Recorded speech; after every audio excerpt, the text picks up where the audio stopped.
À l'occasion du premier jour de procès, Nicolas Blondiau, 27 ans, a de nouveau reconnu avoir violé et tué Océane.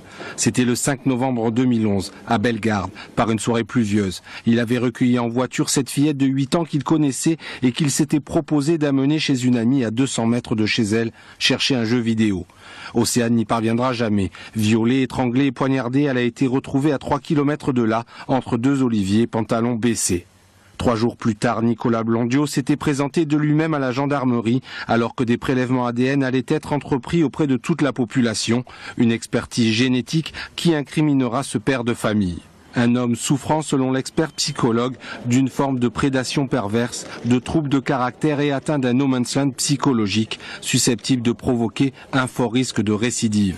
Au lendemain de la découverte du corps, il était allé voir le papa, l'avait serré dans ses bras en lui disant « on va le retrouver ». Un papa qui aujourd'hui lui a adressé un « ne me regarde pas ».